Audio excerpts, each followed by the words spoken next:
بسم اللہ الرحمن الرحیم۔ تم ہرگز پوری نیکی حاصل نہیں کرو گے یہاں تک کہ تم ان چیزوں میں سے خرچ کرو جن سے تم محبت رکھتے ہو، اور جو بھی تم خرچ کرو گے اس کو یقیناً اللہ تعالیٰ پوری طرح جاننے والا ہے۔ تمام کھانے بنی اسرائیل کے لیے حلال تھے، مگر جو اسرائیل یعنی یعقوب علیہ السلام نے اپنی جان پر حرام کر لیے تھے اس سے پہلے کہ تورات نازل کی جاتی۔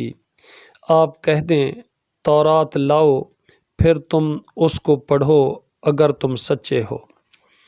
پھر جس نے اس کے بعد بھی اللہ تعالیٰ پر جھوٹ باندھا تو وہی لوگ ظالم ہیں۔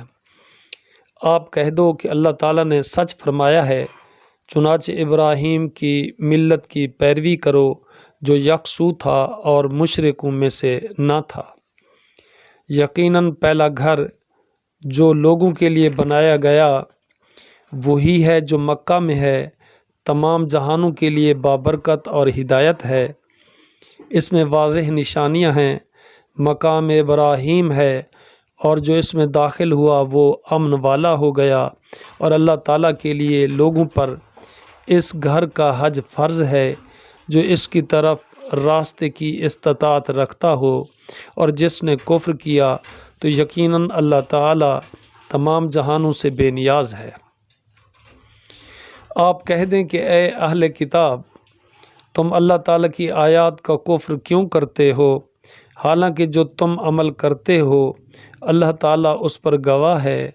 آپ کہہ دیں کہ اے اہل کتاب، تم کیوں اللہ تعالیٰ کی راہ سے روکتے ہو اس شخص کو جو ایمان لایا ہے؟ تم اس راہ میں کجی تلاش کرتے ہو، حالانکہ تم خود گواہ ہو، اور اللہ تعالیٰ اس کے بارے میں ہرگز بے خبر نہیں ہے جو تم عمل کرتے ہو۔ اے لوگو جو ایمان لائے ہو، اگر تم ان لوگوں میں سے ایک گروہ کی اطاعت کرو گے جنہیں کتاب دی گئی تو وہ تمہارے ایمان کے بعد تمہیں کافر بنا کر لوٹا دیں گے، اور تم کیسے کفر کرتے ہو حالانکہ تمہیں اللہ تعالیٰ کی آیات پڑھ کر سنائی جا رہی ہیں، اور تمہارے درمیان اس کا رسول بھی موجود ہے، اور جو اللہ تعالیٰ کے دین کو مضبوطی سے پکڑے گا تو یقیناً وہ سیدھے راستے کی طرف ہدایت دیا گیا۔